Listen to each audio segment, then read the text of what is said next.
Welcome, everyone, back to the Find Your Leadership Confidence Summit. I'm Vicki Netling, your host, coming to you from Roswell, Georgia. And we have another exciting author and publisher here today to talk to you. She is a good friend and has published one of my books. So I am so excited to welcome Karen Strauss.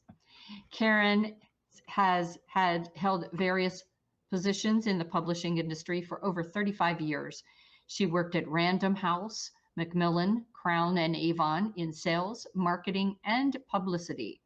She has worked with celebrities such as President Jimmy Carter, Jimmy Stewart, Martha Stewart, George F. Will, and Og Mandino. In 2010, Karen founded Hybrid Global Publishing, a firm that works with entrepreneurs, speakers, and coaches to help them write, publish, and distribute, as well as promote their books in order to generate unlimited leads. These books help us get on more stages and be able to grow our business, attracting more clients. Karen has helped over 1,000 business owners become successful published authors and has helped 700 authors reach #1 best-selling status. Please join me in welcoming Karen Strauss. Hey, Karen. Hey, Vicki. Hey, It's so nice to see good you. to see you. It is so good to see you. I am so excited. As I mentioned, you did help me publish one of my collaborative books, and it was a breeze. And you and I are going to be working on my own book, which I'm so excited about. Very exciting. But as we have been doing, if you could just, for a few moments, just share your why. Why did you leave the cushy corporate job and take on this whole new business venture? The cushy corporate job that paid $30,000 a year. Sure. So I always felt that I was destined for entrepreneurship, that I wanted to really kind of choose my own destiny, if you will. I also noticed when I was in a corporate setting that I, as a woman, as a female, my voice was never being heard. And so it was really interesting sitting around in a conference room, and basically I would send out an idea, right? And everybody would kind of be quiet, and then the next guy would actually say the same thing that I just said, and they went, "Great idea, Joe." You know, and so I began to feel less than.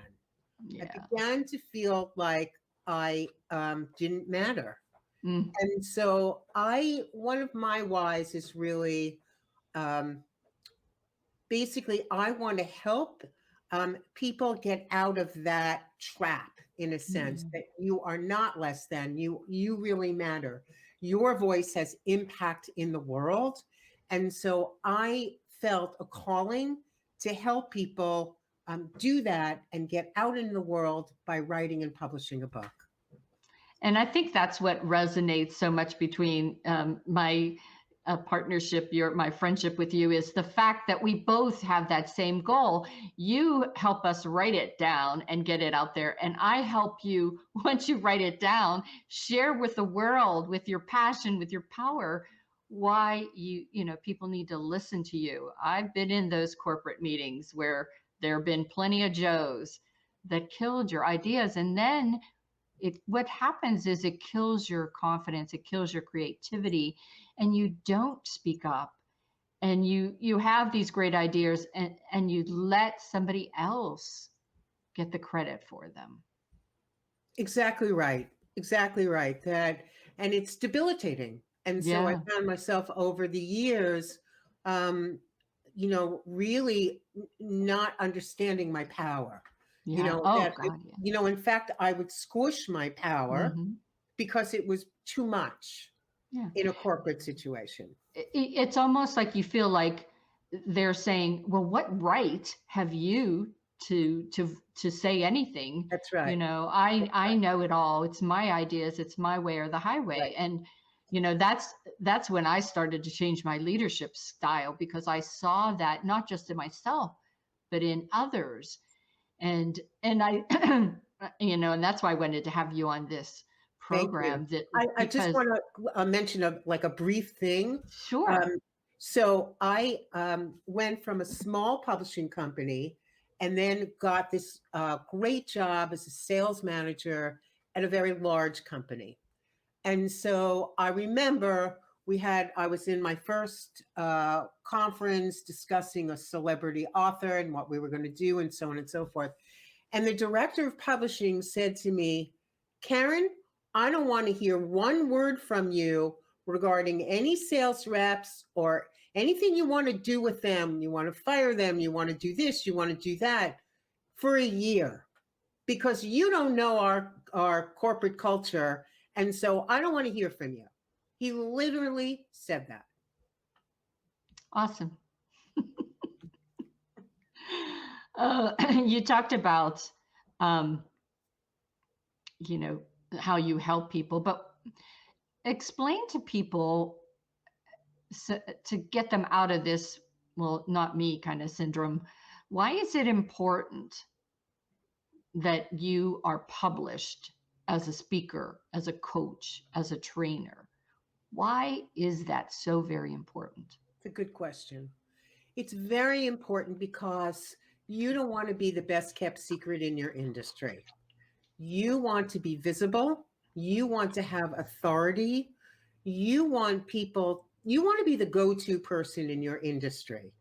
And so instead of clawing and clawing and trying to reach out to other people to convince them they should work with you, what you want is to walk into a room and have people go, oh, Vicki, I need your help so much. Can you help me get out in the world and help me speak and get more confidence and, do all these things, and so you want to be that go-to person.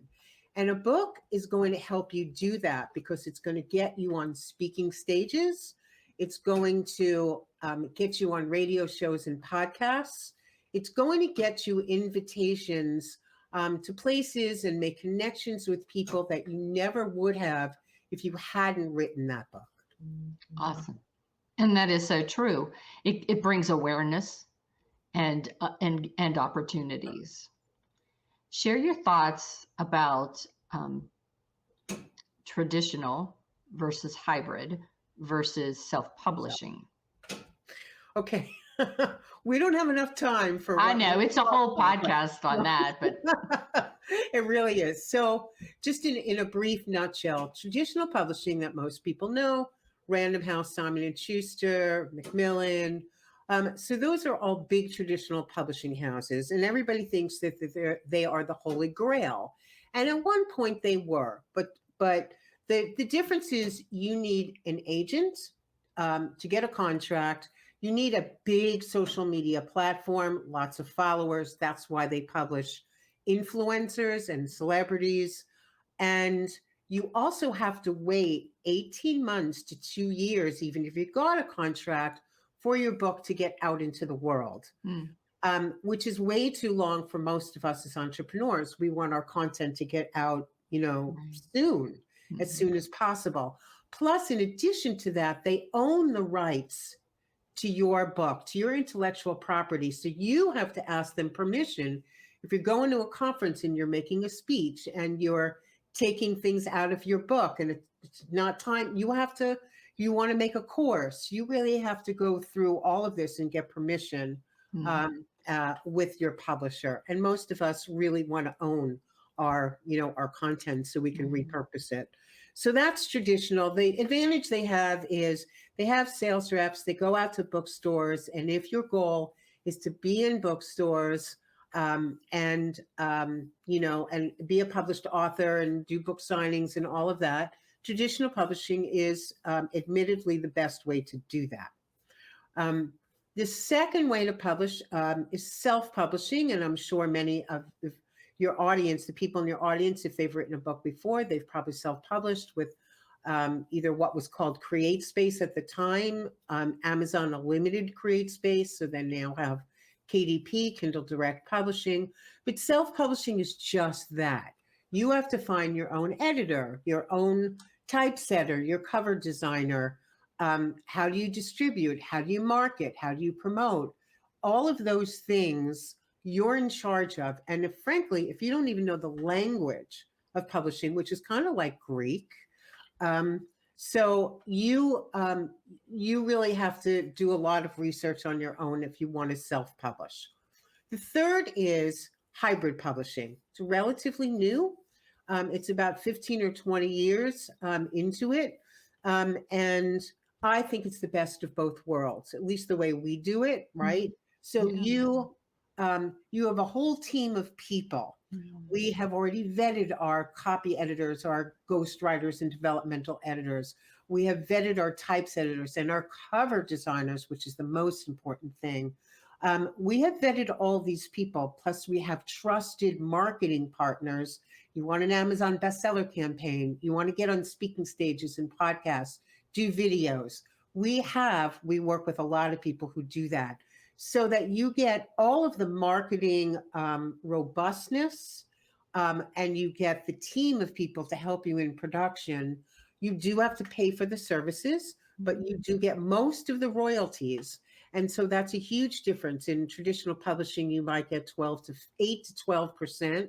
In royalties, we give you 80% of the royalties. So you stand to make a lot of money, right? So, and the downside is we don't have sales reps that go into bookstores, but we do have techniques to help you get into bookstores, to maximize that effect of the promotion. But we have lots of other ways to help you monetize your book besides just selling books. Very good.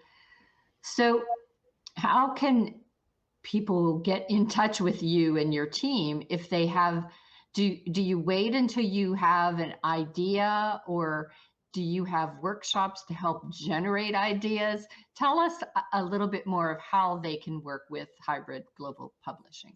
Well, one of my favorite ways is we have a 2-day workshop called the Big Leap Retreat. And it's a 2-day intensive. And if you have an idea, if you have 10 ideas, we encourage you to come. And we actually help you create not only discover your big idea, what you're passionate about, but then you actually work on the outline we have our editorial director. It's a great bonding experience. We only have 12 to 15 people at a time. We do this 4 times a year because we want it to be a small, safe container, a lot of interaction. And then you get to do a 2-minute pitch about your book to a panel of people. You need to be on our panel, Vicki, next time. And their coaches and their literary agents and their publicists, and there are speaking coaches. There are people who have heard pitches before, and so they rate you on your clarity and on your messaging, and you get some real insight into whether the book you're going to be doing is going to resonate with people. And that's become one of the most popular features of the workshop. So we do that 4 times a year. It's called the Big Leap Retreat. So that's one way. If you already know your book and you're beginning to write it, we have developmental editors who can help you. You know your content. You probably have a lot more content than you actually think. And so you can come to us just at that idea stage.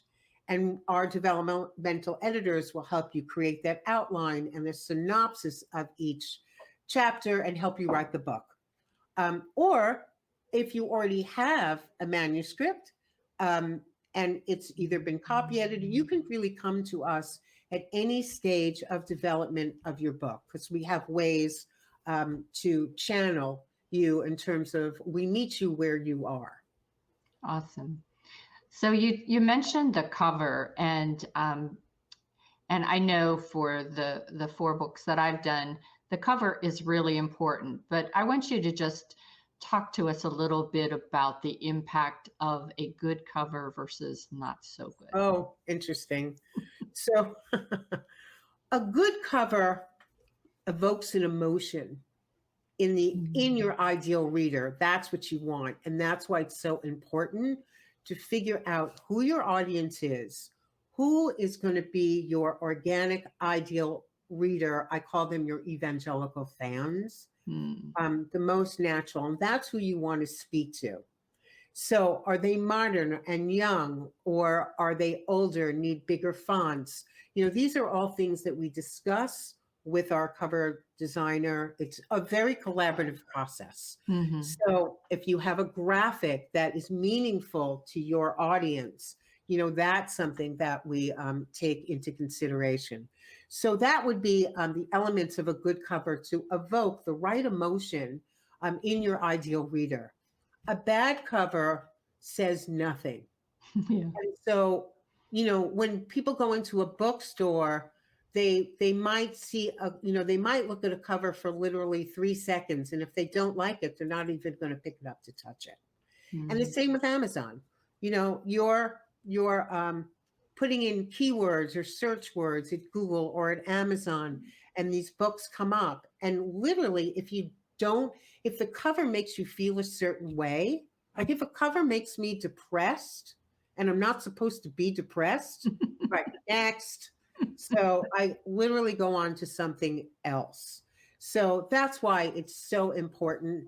It is your number one biggest marketing tool that you have. And that's why if you're going to spend money, you spend it in two places. One with editing, which you certainly don't want to be criticized for grammatical errors. That's the worst thing you could do when you're an entrepreneur and you have a brand. You don't want to be criticized for that. And you don't want to be criticized for your cover because you don't want to miss the audience and miss possible sales. So talk to us a little bit about size of a book, size. Does size matter? Matters. but there are books that are little mini books that sell great, and there's mid-size. I think there's an author, and I'll get it wrong, but his chapters are about 4 pages. Okay. And so it's such a fast read. And then you have, the Harry Potters or the larger epic type of things or autobiographies. Talk to the folks to kind of take away some of that fear of, well, I don't think I could do a 50,000 word or 100,000 word or whatever book. Right. I actually spoke to a potential author yesterday, and he's written 22,500 words. And he said, someone told me that it needed to be, which turns out to be somewhere around 100-page book. And so he said, but somebody told me that it needed to be like 250 pages. And it's about dating, and so I said, well, that would be 65,000 words. And he went, oh God, he said, I don't have that much to say. I'm kind of done. I think I said everything I needed to say.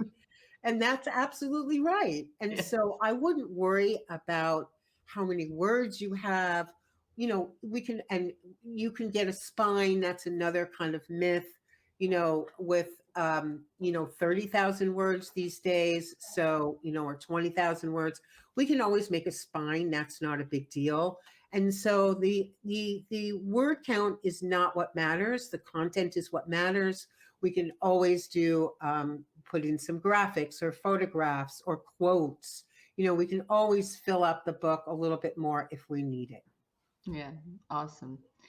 Because I think that does kind of hold people back. They think, as he said, well, I don't have that much to say about dating. The key is that what you have to say is impactful. And right. That's where that editor and the folks that you have are so helpful, because they can either ask for more clarity from you to maybe pull out more content. So talk about the value of those sessions that we have with the editors. The editor. I think that is one of our most critical pieces of this whole process. And I think that our company is special because of that, because you actually get to interact with the editor. And she's more than a copy editor. She's a combination. She can't even help herself. Even if I hire her just to grammar, and she can't help herself. So She's that's what's awesome. wonderful. She is awesome. That's what's wonderful about her. That she will make suggestions about how to make things cleaner, how to make your story, whether it's nonfiction or fiction, flow better, give you an Mhm. arc, and really pull it together, so that your outline, your chapters make sense, and put it in a particular order. And she has a way of making just sentences just soar, Yeah. you know. Yeah. And so it's very, very important to have that personal relationship, with your editor, so she gets to know your voice, because if they don't know your voice and what you're trying to say, they're going to edit it out for grammar and for formality, right? Mhm. For formal things, as opposed to, it's okay to have slang, or to, even to have words that are in your voice that aren't necessarily grammatically correct. Right. Yeah. I just thought she was fantastic. She puts you at ease. So it's not like the teacher, your English lit teacher that's telling you, oh, this is wrong or this is terrible. And you walk Right. away thinking, I can't even publish this book. She really is wonderful at She's making you great. feel. When she edits my stories, and I see like all these red lines, right? And I'm going, oh, must have been awful. And so, but she's always like, Karen, this was amazing. You had so many important things to say. And she's like, and she means it. She finds Hmm. the good, she finds the positive. She sees the overview, but she's also helping you, do the specific things to make it sound, better, and to have more impact. Right. And then when that book's comes out, you just blossom in the confidence that you actually have a book with your name Right, on it on a shelf somewhere. So right. awesome. All right, it's time now for you to tell us about your free gift that you have for all of our attendees today. So my gift is, it's called Karen's $1 million Rolodex. So I hope your audience is old enough to remember what a Rolodex is. But basically, it's my gift to you, that I've been in publishing for more than 35 years. And so I have a lot of resources and, connections with website designers and marketing people and visual people and coaches, and editors, typesetters, cover designers. All of my resources, are in this one place. And that's why I call it Karen's $1 million resource, $1 million Rolodex, because they're all references, and they're marketing websites that you can go to if you've self-published a book. And so I think it's really valuable, whether you're publishing traditionally, hybrid, or self-publishing. And she also has, for those that have upgraded or are about to upgrade to VIP, she has a wonderful gift. Explain what that gift would be. It's a mini course called 3 Keys to Bestseller. And so we talk about your why. It's very important to have your, why, and understand why you're writing this book, or you're never going to really finish the book. So we talk about the questions, you would do an assessment, and so on and so forth. And the second module is the 3 options. We go into much deeper depth, into the options of publishing, traditional, the pros and cons of traditional, self, and hybrid. And the third one is the myths, the secrets revealed behind Amazon's algorithms. And they Ah. are, yes, that's worth the price of tea. So, um, it goes into how to choose your categories, what to do if you want to create, a #1 bestseller, and how the algorithms work, and how to be on the first page of Amazon, which is where you want to be when people are typing in keywords or keyword phrases. And so that kind of demystifies what happens behind the scenes at Amazon. So it's a mini course. We're giving that to VIPs only. And it's, normally a fair amount of money, and we're, gifting it because Vicki is a dear friend. and to her audience, we're gifting that to you. Thank you so much. It has been a pleasure having you on my summit. Thank you so much for being here with me today. And again, if you want to find more, just reach out to Karen at Hybrid Global Publishing. And I will be posting to all the VIPs also a list of all of the links for our guests. So you want to get that as well. Thanks Great. so much. Thank you, Vicki. Bye now.